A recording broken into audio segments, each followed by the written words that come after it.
اکرام، میں آپ کا ہوسٹ ڈاکٹر سرفراز۔ ہمارا آج کا موضوع ہے کلونجی سے شوگر کا علاج کیسے ممکن ہے۔ سب سے پہلے آپ یہ جان لیں کہ شوگر کیا ہے۔ شوگر ایک میٹابولزم بیماری ہے۔ ہمارے جسم میں موجود ایک آرگن لبلبہ کی کمزوری کی وجہ سے لاحق ہو جاتی ہے۔ لبلبہ میں موجود بیٹا سیلز جو کہ ایک ہارمون انسولین بناتے ہیں، جس کی مدد سے شکر گلوکوجن میں تبدیل ہو کر سیلز میں بند ہو جاتی ہے اور گلوکوز کی شکل میں ہمارے جگر میں جمع ہو کر جزو بدن بنتی ہے۔ ہم جو غذا کھاتے ہیں وہ نظام ہضم سے گزر کر میٹابولزم ہو کر نشاستے میں تبدیل ہو جاتی ہے اور انسولین کی مدد سے گلوکوجن میں تبدیل ہو کر سیلز میں بند ہو جاتی ہے اور گلوکوز کی شکل میں ہمارے جگر میں جمع ہو کر جزو بدن بنتی ہے۔ لیکن شوگر کی بیماری میں بالکل اس کے الٹ ہے۔ لبلبہ میں موجود بیٹا سیلز یا تو کمزور ہوتے ہیں جو کہ زیادہ مقدار میں ہارمون نہیں بنا پاتے ہیں، یا بالکل مر جاتے ہیں اور ہارمون بنتا ہی نہیں۔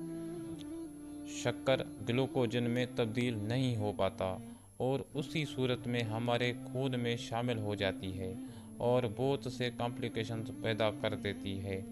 جگر میں گلوکوز کی کمی ہو جاتی ہے اور شکر کی وجہ سے ہماری کڈنیاں بھی متاثر ہوتی ہیں اور پیشاب بہت زیادہ آتا ہے۔ خون کی گردش کی وجہ سے پورا جسم متاثر ہو جاتا ہے۔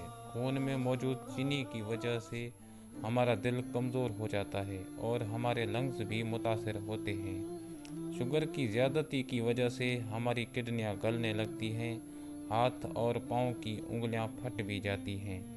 ہمارے آنکھوں کے پردے کارنیا میں جلن ہو جاتی ہے، جس کی وجہ سے آنکھوں کی بینائی چلی جاتی ہے۔ مریض دن بدن کمزور ہوتا جاتا ہے۔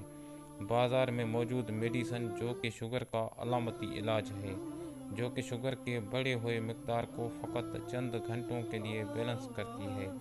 شوگر کے لیے ابھی تک کوئی ایسی دوا نہیں بنی جس کے استعمال سے لبلبہ صحیح ہو جائے، بیٹا سیلز پھر سے زندہ ہو جائیں اور شوگر کا جڑ سے خاتمہ ہو جائے۔ ناظرین و اکرام، جیسا کہ فرمان رسول اللہ صلی اللہ علیہ وآلہ وسلم ہے کہ حضرت ابو ہریرہ رضی اللہ عنہ نے بیان کیا کہ نبی کریم صلی اللہ علیہ وسلم نے فرمایا، اللہ تعالیٰ نے کوئی ایسی بیماری نہیں اتاری جس کی دوا نازل نہ کی ہو۔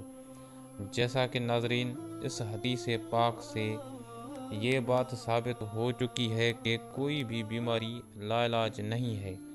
حضرت ابو ہریرہ رضی اللہ عنہ سے روایت ہے کہ رسول اللہ صلی اللہ علیہ وسلم سے سنا، آپ نے فرمایا کہ سیاہ دانوں میں ہر بیماری سے شفا ہے سوا سام کے۔ ابن شہاب نے کہا کہ سام موت ہے اور سیاہ دانہ کلونجی کو کہتے ہیں۔ ناظرین و اکرام، اس حدیث پاک سے یہ بات ثابت ہو چکی ہے کہ کلونجی موت کے سوا ہر بیماری کا علاج ہے۔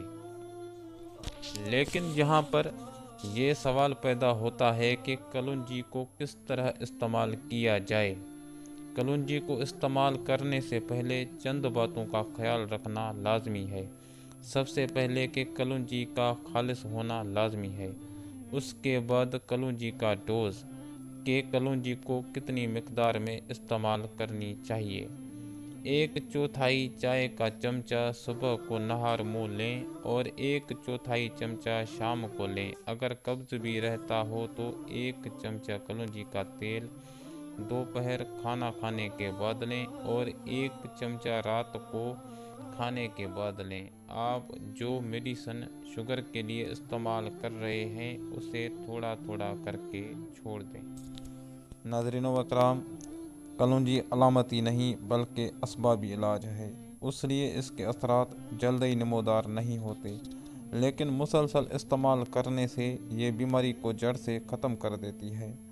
کلونجی آپ کے نظام ہضم کو درست کر کے آپ کے جسم کے میٹابولزم کو درست کرتی ہے، جس کے نتیجے میں آپ کا لبلبہ صحیح کام کرنے لگتا ہے اور پھر سے بیٹا سیلز پیدا ہونے لگتے ہیں اور پھر سے انسولین بننا شروع ہو جاتا ہے، جس کے نتیجے میں شوگر کا جڑ سے خاتمہ ہو جاتا ہے۔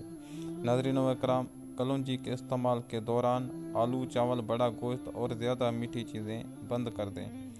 کلونجی کے مسلسل استعمال سے انشاءاللہ شوگر کا جڑ سے خاتمہ ہو جائے گا۔ دوستو، اگر آپ کو ہمارا یہ ویڈیو اچھا لگا تو پلیز ہمارے چینل کو سبسکرائب کریں اور مزید مفید معلومات حاصل کریں۔